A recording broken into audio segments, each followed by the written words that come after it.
Nestled at the edge of the Whispering Woods, the village of Llandew was a place of simple pleasures and age-old traditions. Its people lived in harmony with the rhythms of nature, tending to their fields by day and gathering around bonfires by night to share stories passed down through generations.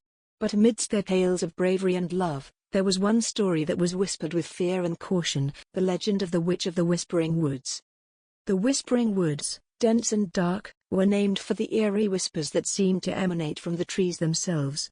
It was said that those who ventured too deep into the woods were never seen again, claimed by the malevolent spirit of the witch who dwelled within. The villagers spoke of her with a mixture of dread and fascination, warning their children to stay away from the forest's edge. Among the villagers was a young woman named Elara, known for her fiery spirit and curious nature. Unlike others who shied away from the forest, Elara was drawn to its mysteries. Her grandmother had once told her of a time when the woods were not feared, and she believed that the true story of the witch had been lost in the mists of time. Determined to uncover the truth, Elara decided to venture into the Whispering Woods, despite the warnings of her fellow villagers. On the eve of her journey, Elara prepared herself for the unknown. She packed a satchel with provisions, a lantern to light her way, and a small dagger for protection. As the first light of dawn broke, she set off towards the forest, her heart pounding with a mix of fear and excitement. The villagers watched in silence, their eyes filled with worry and resignation, knowing that Elara's fate now lay in the hands of the forest's ancient spirit. As Elara entered the Whispering Woods, the air grew colder, and the whispers grew louder. The trees seemed to close in around her, their gnarled branches forming a labyrinth of shadows. She pressed on, determined to find the witch and discover the truth. Hours turned into days as she navigated the treacherous terrain, her path illuminated only by the faint glow of her lantern. On the third night, Elara stumbled upon a clearing bathed in an eerie light. At its center stood a dilapidated stone cottage, overgrown with ivy and surrounded by a garden of withered plants. She approached cautiously, her heart racing as she realized that this must be the witch's abode. Gathering her courage, she knocked on the weathered door. To her surprise, the door creaked open, revealing a dimly lit interior. Elara stepped inside, her eyes adjusting to the darkness. The air was thick with the scent of herbs and old wood, and she could hear the soft crackling of a fire in the hearth. As she ventured further, she saw an old woman sitting by the fire, her back turned to Elara. "Welcome, child," the woman said in a raspy voice. "I've been expecting you." Elara's heart skipped a beat as the old woman turned to face her. The witch's eyes, though clouded with age, held a piercing intelligence. Her hair was a wild tangle of gray, and her skin was as wrinkled as the bark of the ancient trees outside. Despite her fearsome appearance, there was a softness in her gaze that intrigued Elara. "I'm Elara, from the village of Llandew," she said, trying to keep her voice steady. "I've come to learn the truth about you and the woods." The witch chuckled softly, a sound that seemed to echo through the cottage. "Ah, the truth," she mused. "It is a rare thing, child. Sit by the fire, and I shall tell you my story." Elara sat down, her eyes never leaving the witch's face. The old woman began her tale, her voice weaving a tapestry of forgotten history and hidden truths. "Long ago, this forest was a place of light and life. The people of Llandew would come here to gather herbs and celebrate the changing seasons. I was the guardian of the woods, a healer and a protector. My name was Lyra." Elara listened intently as Lyra continued. "But one day, a great darkness descended upon the forest. A warlock of immense power sought to claim the woods for himself, to harness its magic for his own gain. He cast a curse upon the land, twisting the trees and filling the air with whispers of fear. The people turned against me, believing that I was the source of their suffering." Lyra's eyes glistened with unshed tears as she spoke of the betrayal she had endured.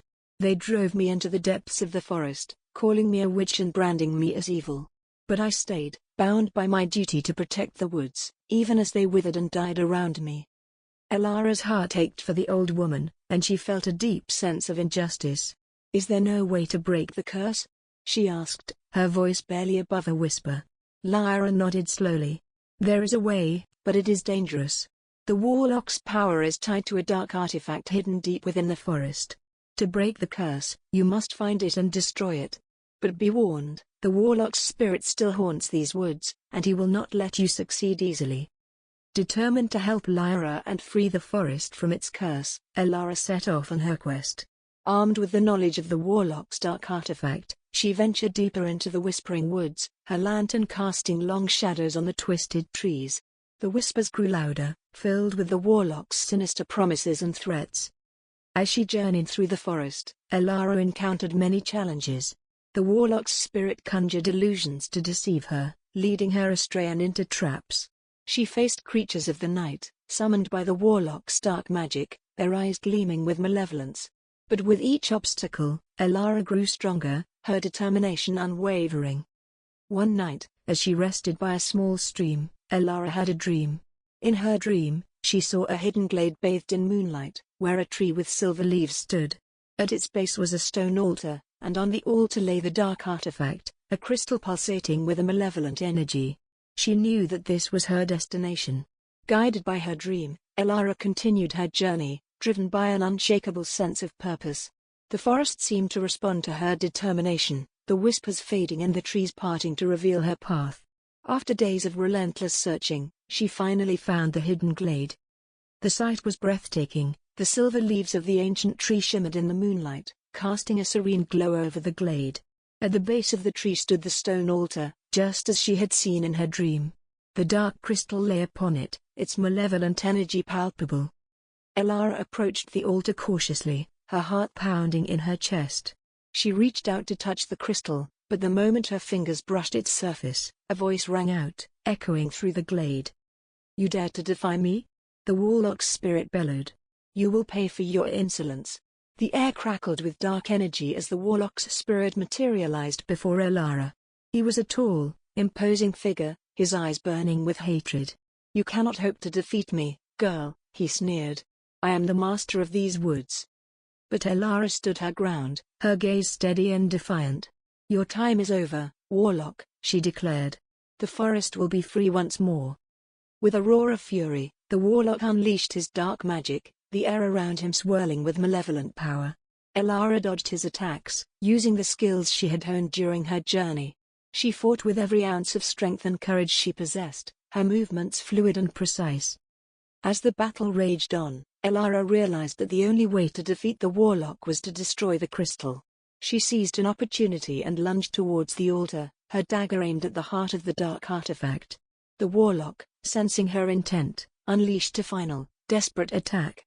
Elara's dagger struck the crystal just as the warlock's magic enveloped her. A blinding light filled the glade, and she felt a surge of energy coursing through her body.